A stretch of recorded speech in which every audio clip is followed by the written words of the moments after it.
A young English solicitor travels into the mountains of Transylvania on routine business. Instead, he finds himself trapped inside a nightmare that will follow him across continents. This is Dracula, and why it still shapes the modern imagination of horror. Published in 1897 by the Irish author Bram Stoker, Dracula is told through diaries, letters, ship logs, and telegrams. The story begins with Jonathan Harker, who journeys from London to a remote castle in the Carpathian Mountains to finalize a real estate transaction for a mysterious nobleman named Count Dracula. The villagers warn him.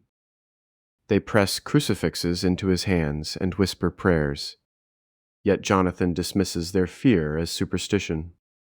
When he reaches the castle, he is welcomed by a tall, pale aristocrat with sharp features and cold hands. The Count is courteous, educated, and deeply curious about England.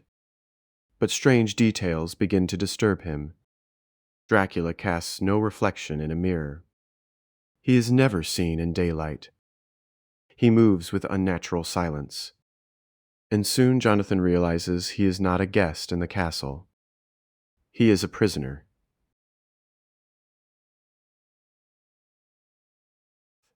As the days pass, Jonathan uncovers the truth. Dracula is one of the undead, a vampire who sustains himself on human blood and commands supernatural powers. At night, 3 vampiric women roam the castle corridors, and only Dracula's authority prevents them from feeding on Jonathan. Hidden in the castle crypts are boxes filled with soil from Transylvania. Jonathan discovers that these are not cargo shipments but resting places. The Count requires earth from his homeland in order to survive. Dracula is preparing to move to England. Realizing the scale of the threat, Jonathan attempts escape. He narrowly survives, weakened and traumatized, while Dracula departs by sea, concealed in coffins aboard a ship bound for London. The invasion has begun. Dracula's voyage to England becomes a horror story in itself. The Russian ship Demeter sails toward the English coast, but its crew begins to vanish one by one. The captain records strange events in the ship's log before lashing himself to the wheel with a crucifix in his hands.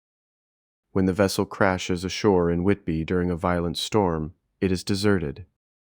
A large black dog leaps from the wreckage and disappears into the night. In Whitby, Mina waits for news of Jonathan. Her friend, Lucy Westenra, admired by several suitors, begins sleepwalking near the ruined abbey. One night, Mina finds Lucy pale and weakened, with small puncture wounds on her throat. Something has followed the ship to England. Lucy's condition deteriorates rapidly. Despite repeated blood transfusions from her fiancé Arthur Holmwood and others, her strength continues to fade. Dr. John Seward, unable to diagnose the illness, summons his former mentor, Professor Abraham Van Helsing. Van Helsing suspects what others cannot accept. Lucy is being preyed upon by a vampire. Despite their efforts, Lucy dies and then returns as one of the undead. Children report encounters with a bloofer lady wandering the cemetery at night. When the men confront her tomb, they find her transformed. In one of the novel's most haunting scenes, Arthur must drive a wooden stake through Lucy's heart to release her soul. The act is brutal, but within the story's moral framework, it is an act of mercy. The battle against Dracula is no longer theoretical. It is personal. Jonathan returns to England and reunites with Mina. The group, Van Helsing, Seward, Arthur, Quincy Morris, and Jonathan, forms an alliance dedicated to hunting Dracula. They track the boxes of Transylvanian soil scattered across London and sanctify them, limiting the Count's places of refuge. But Dracula retaliates. He forces Mina to drink his blood, binding her to him in a dark and intimate act of domination. A scar forms on her forehead when she attempts to approach sacred objects. Unlike Lucy, Mina resists complete transformation, but the psychic link between her and Dracula becomes undeniable. Under hypnosis, she can sense his movements. Through her, the hunters gain an advantage. Realizing that England is no longer safe for him, Dracula flees back to Transylvania. The final act becomes a relentless pursuit across Europe.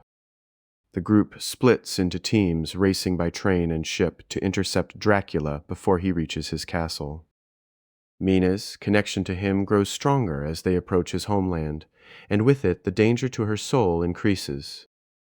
In the snowy wilderness near Castle Dracula, the hunters finally confront the gypsies transporting the Count's coffin at sunset.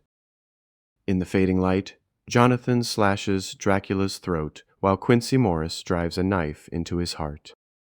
The vampire crumbles into dust. Quincy is mortally wounded in the struggle, but he dies knowing the curse has been lifted. Mina's scar fades. The threat that began in a distant castle is ended where it started. Years later, Jonathan and Mina have a son, whom they name Quincy in honor of their fallen friend. The surviving characters reflect on their records, diaries, letters, and testimonies, knowing that most people would never believe what they endured. Dracula endures not merely because it tells a story of a vampire, but because it captures deeper anxieties of its era. The novel reflects Victorian fears about disease, sexuality, immigration, and the clash between ancient superstition and modern science. It also presents a powerful theme of collective resistance. Evil is defeated not by one hero, but by coordinated courage, loyalty, and sacrifice. Count Dracula has become a cultural archetype, shaping nearly every vampire story that followed. More than a century later, he still rises at sunset in the imagination,